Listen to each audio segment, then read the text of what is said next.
দেবেন যে লাগানো 6 মাস পরে এটাতে ফলন আসবে এতটুকু একটা ফুলের গাছে মনে করো যে আছে ই হয়। তো আমরা চলে আসলাম আজকে ঝিনাইদহ জেলার চাপরাইল বাজারের পার্শ্ববর্তী একটা গ্রামে।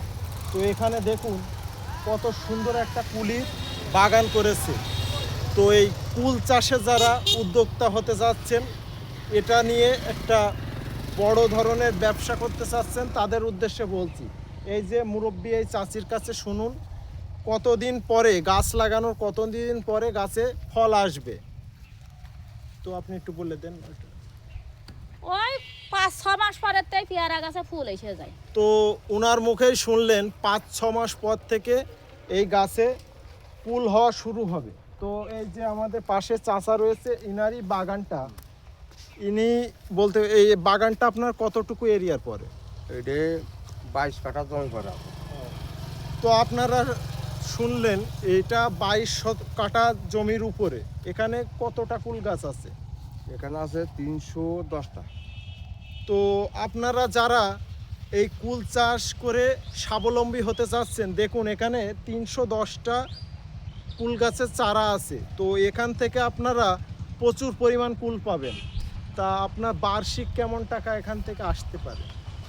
এবারেতে আসলো না। এইবার আমাকে এবারেতে আসলো না কি জন্য? আমি ধরো এই গাছ লাগানো পরে একবার 20 কেজি আমি সার মাটি দিতে পারিনি, এই জন্য আমি গাছ মারাতে পারি। আমার ভাই মানে 5 কাঠা জমিতে মানে 1 লাখ টাকা কুল দিয়েছে ওই জায়গায় সে গাছ।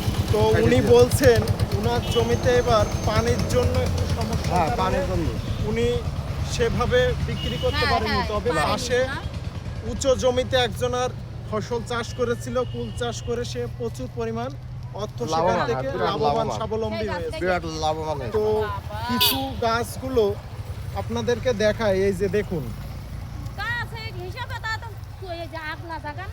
এই যে ফলনগুলো দেখুন, এই যে এই পাশে এটাতে কিছু ফল আছে, এটা না ফল সব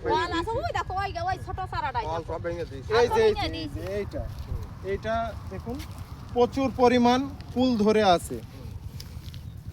তো এটা খেতে অনেক সুস্বাদু। এটা কি কুল? বাউ কুল। এটা হলো কি, হ্যাঁ এটা আপেল। তো এটা হচ্ছে কি আপেল কুল। এগুলো একদম এই যে এটা দেখুন পুরো আপেলের মতন, একদম কালার পুরো আপেলের মতন। এটা খেতেও খুবই সুস্বাদু, ভালো লাগে। তো এই যে সামনে আরেকটা গাছে দেখুন কি পরিমাণ কুল ধরেছে। গাছটা কিন্তু খুবই ছোট, কুল ধরে খুব, তবু প্রচুর পরিমাণ কুল এই গাছে রয়েছে। কুল ভেঙে 2 বার ভেঙে দিয়েছি,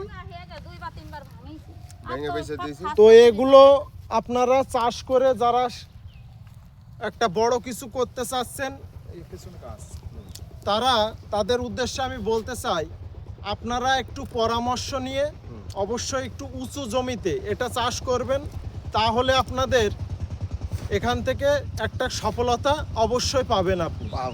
সবার সুস্থতা কামনা করে আজকের ভিডিও এখানেই শেষ করছি।